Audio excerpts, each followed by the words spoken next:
Welcome to vibrant TV. ఇప్పుడు మన ముందు కోట్ల శ్రీనివాసరావు గారు ఉన్నారు. తెలుసుకుందామని ఇప్పుడు జరిగిన ఎలక్షన్స్ గురించి. అన్న, ఎలక్షన్ జరిగిన లోక్సభ ఎలక్షన్స్ జరిగినాయి కదన్న, కాంగ్రెస్ పార్టీ ఎన్ని ఎంపీ సీట్లను గెలుచుకుంటుంది అనుకుంటున్నారన్న లోక్సభ? ఈ రాష్ట్రంలో జరిగిన లోక్సభ ఎన్నికల్లో కాంగ్రెస్ పార్టీ దాదాపు 10 నుంచి 14 స్థానాలు రాష్ట్రంలో గెలుచుకోబోయి శ్రీమతి సోనియా గాంధీ గారికి, తెలంగాణ దేవత సోనియా గాంధీకి రెండవ బహుమతిగా ఇవ్వబోతున్నాం.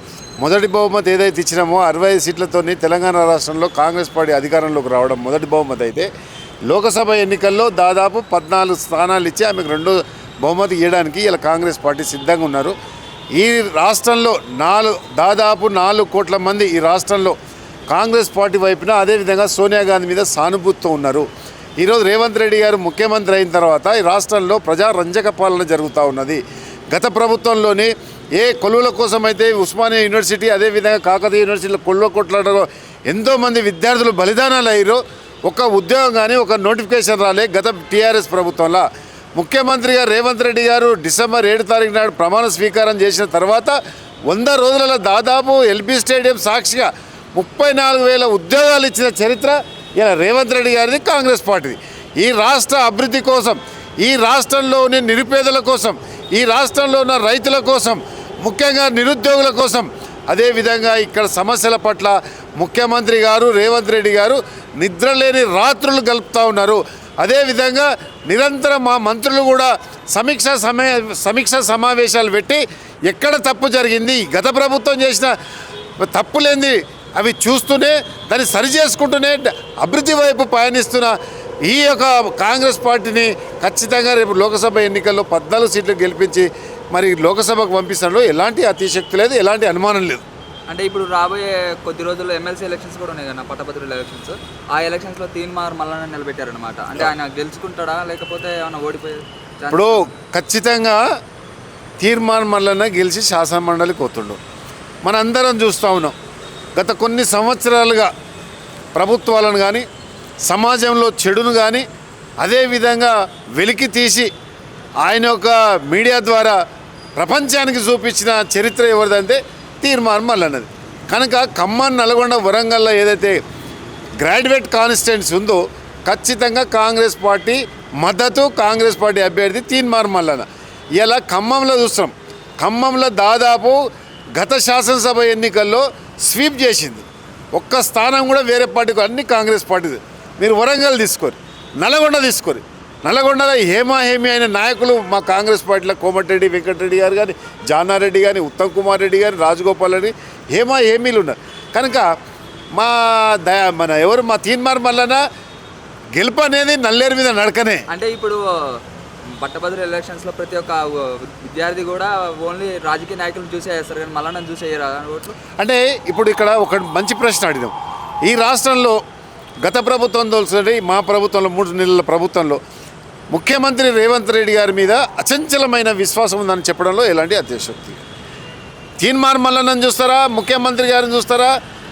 ముఖ్యమంత్రి గారినే చూస్తారు అనుకుందాం కొద్దిసేపటి. ముఖ్యమంత్రి గారిని చూస్తారు కాబట్టి ముఖ్యమంత్రి గారి పరిపాలన చూస్తూ ఉన్నారు. ముఖ్యమంత్రి గారు 34,000 ఉద్యోగాలు ఇట్లా ఇచ్చారు. అదేవిధంగా 30 లక్షల ఉద్యోగాలు కూడా రాబోయే రోజులలో ఇస్తారు. కాబట్టి కనుకనే నిరుద్యోగులందరికీ డిగ్రీ పాస్ అయిన ప్రతి విద్యార్థి కూడా ఇలా ముఖ్యమంత్రి గారి మీద విశ్వాసంతో ఉన్నారు కదా. కేవలం ఆ 3 జిల్లాల్లోనే కాదు, రాష్ట్ర వ్యాప్తంగా ఉన్న నిరుద్యోగులందరూ కూడా ఈరోజు రేవంత్ రెడ్డి మీద గంపడ ఆశలు పెట్టుకున్నారు. మీరు చూస్తూ ఉన్నారు, టీఎస్పీసీ ప్రక్షాళన చేసిండు. టీఎస్పీసీ ద్వారా అనేకమైన నోటిఫికేషన్లు రాబోయే రోజులలో ఈ యొక్క కోడ్ ముగిసిన వెంటనే ఎంబడే నోటిఫికేషన్లు జారీ అవుతాయి. మీరు చూసిన సరునార్ స్టేడియంలో శ్రీమతి ప్రియాంక గాంధీ గారి చేత ఇదే మా ముఖ్యమంత్రి రేవంత్ రెడ్డి గారు యూత్ డిక్లరేషన్ చేయించారు. అంటే జూన్ 2 నాడు నుంచి మొదలు పెడితే సెప్టెంబర్ 17 తారీఖు లోపల ఈ రాష్ట్రంలో ఉన్న ఖాళీలన్నీ కూడా భర్తీ చేయడానికి వాళ్ళు కంకణబద్దులైన చెప్పడానికి నేను చాలా గర్వపడతా ఉన్నాను. అనుకోనికే నిరుద్యోగులందరూ కూడా నిబ్బరంగా భరోసాగా ఉన్నారు. ఈ రాష్ట్రంలోని గ్రాడ్యుయేట్ పూర్తి చేసిన ప్రతి నిరుద్యోగి కూడా ఇలా ఎమ్మెల్సీ ఎన్నికల్లో ముఖ్యంగా 3 జిల్లాల్లో తీర్మార్ మల్లన్న గుద్ది ఎమ్మెల్సీగా పంపిస్తారు. తీర్మార్ మల్లన్న శాసన మండలి సభ్యుడైతే స్థానికంగా ఉండే సమస్యల పట్ల కానీ, స్థానికంగా ఉండే అవినీతి పట్ల కానీ, గత ప్రభుత్వం చేసిన లోటుపాట్ల కానీ ఒక ప్రశ్నించక గొంతుగా ఉంటాడని చెప్పేసి తీర్మాన్ మల్లన్నను ఎన్నుకొని శాసన మండలిలో పోటీగా నిలబెట్టినాం. అందుకొరకే తీర్మానం మల్లన్నకు 3 జిల్లాల బ్రహ్మాండమైన బ్రహ్మరథం బట్టి శాసనసభలకు పంపించడంలో ఎలాంటి అతిశక్తి లేదు. అంటే తెలంగాణ ఆవిర్భావ దినోత్సవం కోసం సోనియా గాంధీని చీఫ్ గెస్ట్కి పిలుస్తున్నారు. అంటే బీజేపీ వాళ్ళు ఏమంటున్నారు అంటే ప్రజల సొమ్ముని ఖర్చు పెట్టకుండా, వాళ్ళు వచ్చిన పన్నుల్ని ఖర్చు పెట్టకుండా, మీ దగ్గర మీరు ప్రజల దగ్గర దోచుకున్న ప్రతి ఒక్క సొమ్మును కూడా ఖర్చు పెట్టుకోండి, మాకు అవసరం లేదు, మా ప్రజల సొమ్మును మాత్రం ఖర్చు పెట్టొద్దు, రాష్ట్ర సొమ్మును ఖర్చు పెట్టకుండా మీ నాయకుల దగ్గర ఉన్న సొమ్మును ఖర్చు పెట్టుకొని మీరు ఎంతమందినైనా పిలుచుకోవచ్చు అని అంటున్నారు. మీరు ఇప్పుడు సమర్థిస్తారు? గతంలో నరేంద్ర మోడీ గారు వచ్చారు, ఎవరు ఖర్చు పెట్టారు? బీజేపీ పార్టీ పెట్టింది. ఎన్నో సందర్భాల్లో నరేంద్ర మోడీ గారు వేదిక మీద నుంచి ఆ రోజు ఆంధ్రప్రదేశ్కి పోతే కన్నా లక్ష్మీనారాయణ అడిగిండు, ఇక్కడ కిషన్ రెడ్డిని అడిగిండు, ఈ ఖర్చు అంతా ఎవరు అంటే మేము పెట్టుకున్నామని చెప్పారు. ఇలా సోనియా గాంధీని ఎందుకు ఆహ్వానించినాం? తెలంగాణ ఇచ్చిన దేవత 100 మంది కేసీఆర్లు. అంటే తెలంగాణ ఇచ్చినప్పుడు సోనియా గాంధీ గారు కాదు, పార్లమెంట్లో ఉన్నది మన్మోహన్ సింగ్ గారు కదా ఉన్నప్పుడు. ఎందుకు సోనియా గాంధీ కోఆర్డినేషన్ చేసింది? ఫ్లోర్ కోఆర్డినేషన్ చేసిందే సోనియా గాంధీ. మన్మోహన్ సింగ్ ప్రధానమంత్రి ఉన్నాడు, కానీ హౌస్ మొత్తం ఫ్లోర్ కోఆర్డినేషన్ ఎవరు చేశారు? అన్ని రాష్ట్రాల ఎంపీలను మాట్లాడి, అన్ని రాష్ట్రాల ముఖ్య నాయకులతో మాట్లాడి ఫ్లోర్ కోఆర్డినేషన్ ఎవరు చేశారు? ఆ రోజు మీరా కుమార్ని ఎవరు ఒప్పించారు? అదే కాదు, మీరా కుమార్ని ఒప్పించి బిల్ పాస్ చేశారు కదా.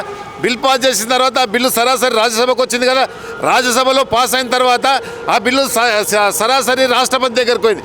రాష్ట్రపతి దగ్గరకు పోయిన తర్వాత శ్రీమతి సోనియా గాంధీ గారు రాష్ట్రపతి దగ్గర ప్రణబ్ ముఖర్జీ దగ్గరికి పోయి నేను తెలంగాణ ఇస్తానని మాటిచ్చిన ఇక్కడ నిరుద్యోగులు చనిపోతూ ఉన్నారు, అప్పటికే దాదాపు 12,100 మంది విద్యార్థులు చనిపోయారు అని రాష్ట్రపతి భవన్కి పోయి కన్నీటి పర్వతమైన సోనియా గాంధీని చూసి జూన్ 2 తారీఖు నాడు ఇదే మన ప్రణబ్ ముఖర్జీ గారు అధ్యక్షులు ఆ రోజు మరి బిల్ పాస్ చేసి జీవో ఇచ్చారు.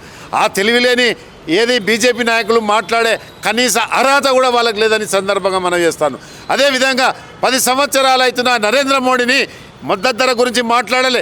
అదేవిధంగా కాజిపేట్ కోచ్ ఫ్యాక్టరీ గురించి మాట్లాడాలి, విభజన చట్టంలోని హామీలు మాట్లాడాలి, బయ్యారం స్టీల్ ఫ్యాక్టరీ గురించి మాట్లాడాలి, గిరిజన యూనివర్సిటీ గురించి మాట్లాడాలి, రైతుల మద్దతు ధర గురించి మాట్లాడాలి, జనగణన చేపట్టాలి, అందులో కులగణన చేపట్టాలంటే సుప్రీంకోర్టుకు అఫిడవిట్ దాఖలు చేసిన దరిద్ర ప్రభుత్వం ఏంటంటే భారతీయ జనతా పార్టీ ప్రభుత్వం. వాళ్ళ మమ్మల్ని ప్రశ్నించేది, వాళ్ళ సోనియా గాంధీ గురించి మాట్లాడేది. ఇంకొకసారి మాట్లాడితే మరి ఏ రకంగా జవాబు చెప్తామో ఆ రకంగా చెప్తాం. అంటే మోడీ ఇప్పుడు 400 సీట్లని అని అంటున్నారు. ఇప్పుడు లోక్సభ ఎలక్షన్స్లో కూడా ఇప్పుడు ఆ 400 సీట్లు వస్తే ఎలాగైనా ఏ ఆర్టికల్ అయినా తీసేయచ్చు, రిజర్వేషన్ తీసేయచ్చు అని కాంగ్రెస్ వాళ్ళు అంటున్నారు అనమాట. అంటే అలాగే వాళ్ళు కూడా చెప్పుకుంటాం మేము ఎలాంటి హామీలు ఇవ్వలేదు, ఎస్సీ ఎస్టీ రిజర్వేషన్ మీరు తీయమని చెప్తున్నాం, కానీ కాంగ్రెస్ వాళ్ళు ఓటు బ్యాంక్ కోసం ఇలాంటి నిందలు మోపుతున్నారని అంటున్నారు. ఇప్పుడు నిజంగా కూడా ఈ మతోన్మాద శక్తులు నిజంగా 375, 400 వస్తే రాజ్యాంగాన్ని రద్దు చేస్తాం, కొత్త రాజ్యాంగాన్ని రాస్తుంటే దేశంలో ఎవరు కూడా చూస్తూ ఊరుకోలేదు. కాంగ్రెస్ పార్టీ అంతకంటే చూస్తూ ఊరుకోలేదు. డాక్టర్ బిఆర్ అంబేద్కర్ పెద్దలు దూరదృష్టితోని నా ఎస్సీలకు, నా బీసీలకు అందరికీ ఏది వెనుకబడ్డ అగ్రకులాల్లో కూడా వెనుకబడ్డ వాళ్ళకు కూడా రిజర్వేషన్ చేసుకోవచ్చు అనే ఒక మంచి ఒక గ్రంథాన్ని, అంటే హిందువులకు ఏదైతే భగవద్గీతనో, ముస్లింలకు ఏదైతే ఖురానో, ఏదైతే మన క్రైస్తవులకు బైబులో, అలాంటి గ్రంథమే ఇలా రాజ్యాంగం. రాజ్యాంగాన్ని రద్దు చేస్తే అనే హక్కు ఎవరికి లేదు. ఒకవేళ ఆయన రాజ్యాంగం దగ్గరకు వస్తే దేశం అగ్నిగుండం అవుతున్న సంగతి కూడా కాంగ్రెస్ వాళ్ళే అంటున్నారు కదా ఎస్సీ ఎస్టీ రిజర్వేషన్ తీసేస్తారు బీజేపీ. అవును, మరి బీజేపీ నిజంగా 400 సీట్లు వస్తే రిజర్వేషన్లు తీసేస్తారు. దానికి ఉదాహరణ ఒక్కటి చెప్తా చూడమ్మా మధు. ఇలా రిజర్వేషన్లు తీసేయడానికి కారణం ఏంటంటే శ్రీమతి ఇందిరాగాంధీ గారు ప్రధానమంత్రిగా ఉన్నప్పుడు ప్రైవేట్ వ్యవస్థలన్నీ కూడా ప్రభుత్వ రంగ సంస్థలుగా మార్చి అందులో ఉద్యోగ కల్పన కోసం ఆ రోజు బీసీలకు, ఎస్టీలకు రిజర్వేషన్లు ఇస్తే ఇలా దేశంలోని రిజర్వేషన్లే తీయాలని దేశంలో కంకణం కట్టుకున్న నరేంద్ర మోడీ అసలు మూలాలే ఉండొద్దని ప్రభుత్వ వ్యవస్థలన్నీ కూడా ప్రైవేట్ రంగ సంస్థలుగా మార్చి అద్వానికి కట్టగడుతుంటే, ఈ దేశ సంపదను ఒక 2 గుజరాత్ బేరగాల కట్టగడుతుంటే దేశం చూస్తూ ఊరుకుంటుందా? దేశం స్వతంత్రం కోసం పోరాడిన పార్టీ, తెలంగాణ ఇచ్చిన పార్టీ, 130 సంవత్సరాల చరిత్ర గల పార్టీ, దేశం మీద పట్టున్న పార్టీ చూస్తూ ఊరుకోదు. రాజ్యాంగం దగ్గరకు వస్తే మాత్రం ఆయన తొమ్ముకున్న గొంతులో ఆయనే పడతారని సందర్భంగా చెప్పారు. అంటే ఇంకా కొద్ది రోజుల్లో కూడా పంచాయతీ ఎలక్షన్స్ ఉన్నాయి, ఎంపీటీసీ జెడ్పీటీఎస్సీ ఎలక్షన్స్ ఉన్నాయి కదా. ఇప్పుడు గ్రౌండ్ లెవెల్ వర్క్ మీద ఎలా ఉంటుంది? 100% ఆల్రెడీ క్షేత్రస్థాయిలో గ్రౌండ్ వర్క్ నడుస్తూనే ఉంది. ఇప్పుడు మా ముఖ్యమంత్రి గారు మొన్న చెప్పారు, సచివాలయంలో ఇది జూన్లో సర్పంచ్ ఎలక్షన్లు ఉంటాయి, ఆ తర్వాత ఎంపీటీసీ ఎన్నికలు. ఆల్రెడీ క్షేత్రస్థాయిలో గ్రౌండ్ ప్రిపేర్ చేసుకుంటా ఉన్నారు మా నాయకులంతా. ఎవరైతే సర్పంచ్కి నిలబడాలో, ఎవరైతే ఎంపీటీసీకి నిలబడాలో, ఎవరైతే జెడ్పీటీసీకి నిలబడాలో ప్రతి ఒక్కరు కూడా వాళ్ళ వాళ్ళ ప్రణాళికలు సిద్ధం చేసుకుంటూ ఏదైతే 6 గ్యారెంటీల స్కీమ్ కూడా ఇలా ప్రజల్లోకి తీసుకుపోతున్నాం. రేపు 15 తారీఖు తర్వాత ఇప్పటికే రైతు బంద్ చేసినాం. రైతు రుణమాఫీ ఇప్పుడు రుణమాఫీ చేస్తూ ఉన్నాము ఆగస్టు 15 లోపలని అనేకమైన బహిరంగ సభల్లో. అదేవిధంగా ఏ జిల్లాకు పోతే ఆ జిల్లాలో ఉన్న దేవాలయాల సాక్షిగా మా ముఖ్యమంత్రి గారు చెప్పిర్రు కాబట్టి ఇలా ఇచ్చిన మాట నిలబెట్టుకోవాలని ఆగస్టు 15 లోపల రుణమాఫీ చేసి తీర్తామని మీ ఛానల్ ద్వారా రాష్ట్ర ప్రజలకు చెప్తా ఉన్నాను. అదే ఒకవేళ రుణమాఫీ జరగకుంటే ఏం చేస్తారు? జరగదని ఎట్లా అంటాం? దానికి నిధుల సేకరణ ఆల్రెడీ స్టార్ట్ అయింది కదా. ఇప్పుడు రైతు బంధు ఇచ్చిన డేట్ ఏం మారదు. ఇప్పుడు జోగులాంబ గుడికి పోతిమి, తర్వాత కాకతీయ గుడికి పోతిమి, అన్ని గుళ్ళ మీద ఒట్టేసినాక ఎట్లా మారుతాం? ఇంకోటి ఖజానా నింపుకొనికనే ప్రయత్నం చేస్తుండు.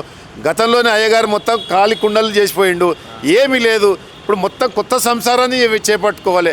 ఆర్థిక పరిపుష్టి కావాలి రాష్ట్ర ప్రభుత్వం. ఆర్థిక పరిపుష్టి అయినప్పుడే ఈ స్కీములన్నీ వస్తాయి. కనుక ఆ దిశగా మా ముఖ్యమంత్రి మా మంత్రులందరూ ప్రయత్నం చేస్తారు. ఆగస్టు 15 లోపల రైతు రుణమాఫీ చేసి తీరుతాం. అంటే బీజేపీ ప్రభుత్వం తెలంగాణకి ఇచ్చింది గాడిద గుడ్డు అని అంటున్నారు కదా. అవునా? గాంధీ భవన్లో కూడా అది పెట్టారు. గాంధీ భవన్లో అక్కడనే చూడండి, కెమెరా అక్కడ చూపి బాబు. గాడిద గుడ్డు నిజంగా కూడా కేంద్ర ప్రభుత్వము ఈ రాష్ట్రానికి ఏమిచ్చింది? ఒక మీడియా జర్నలిస్ట్ కాదు, ఒక సాధారణ పౌరునిగా నేను నిన్న అడుగుతున్నాను. ఈ రాష్ట్రంలోని కేంద్ర ప్రభుత్వం నుంచి మనకు ఉద్యోగాలు వచ్చినాయా? విభజన చట్టంలోని హామీలు ఇచ్చినాయా? మద్దతు అది కల్లాలలో రైతులు తనుచాలిస్తుంటే కేంద్ర ప్రభుత్వం ఏమైనా వచ్చి ఆదుకున్నదా? ఇక్కడ ఉన్న ముఖ్యమంత్రి, గత ముఖ్యమంత్రి మన డబ్బులు తీసుకొని పంజాబ్ రాష్ట్రం తీసుకుపోయి, అంటే అమ్మకు అన్నం పెట్టడం చిన్నమ్మకు బంగారు గాజులు చేయించినట్టుగా మన రాష్ట్ర బడ్జెట్ తీసుకుపోయి పంజాబ్ రాష్ట్ర రైతులకు ఇవ్వడం ఎంతవరకు కరెక్ట్? ఢిల్లీ సరిహద్దుల్లో 700 మంది రైతులు చనిపోతే వంగి దండం పెట్టిండే తప్ప ఆ రైతులను ఆదుకొని దౌర్భాగ్య పరిస్థితి భారతీయ జనతా పార్టీ. ఆ పరిస్థితి కాంగ్రెస్ పార్టీకి లేదు. ఏదైతే ఇచ్చిన మాట ఇచ్చినామో ఇలా 6 గ్యారెంటీలలో 5 గ్యారెంటీలు ఇలా చూస్తారు. బస్సులు ఎట్లా పోతున్నాయి చూడండి, మహిళలు నిండుగా పోతున్నా ఉన్నారు.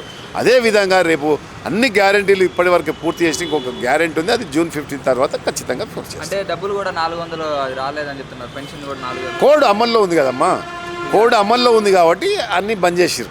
ఇప్పుడు ఎలక్షన్ కమిషన్ పరిధిలో ఉంది రాష్ట్రం అంతా.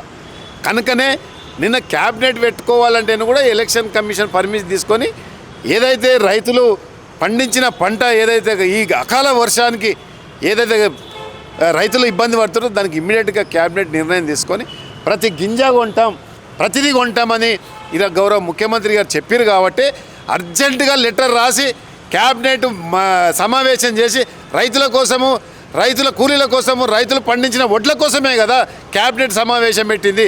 ఒకవేళ రైతుల పక్షం మాకు ప్రేమ శ్రద్ధ లేకపోతే క్యాబినెట్ పెట్టడం కాదు, ఉంది కదా ఇంకా టైం ఉంది కదా అనుకుంటే ఆ పద్ధతిలో కాంగ్రెస్ పార్టీలో లేదు.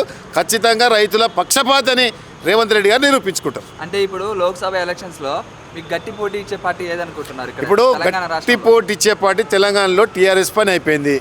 టీఆర్ఎస్కు వచ్చేది ఎంత? 0 నుంచి 1 స్థానము. మాకు 14 స్థానాలు. ఇంకా ఏదైనా మిగిలితే 2-3 స్థానాలు బీజేపీకి వస్తే రావచ్చు.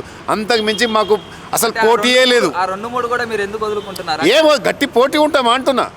ఒకవేళ వస్తే ఒకవేళ 14 మా ఖాతాలో పడ్డాయి. 14 పడ్డాక ఇంకెన్ని మిగులుతాయి? 3 మిగులుతాయి. 3 ఎవరికైనా రావచ్చు. ఇక అది అంటే ఆ 3 సీట్లను వదులుకోవడానికి మీరు ఎందుకు అట్లా? మేము వదులుకోలే, పోటీ ఇస్తున్నాం. ఏదైనా ఇంచు 19-20 ఏమైతే చెప్పలేము అంతే. 14 అయితే 100% మేము లోకసభలో అడుగు పెడుతున్నాం.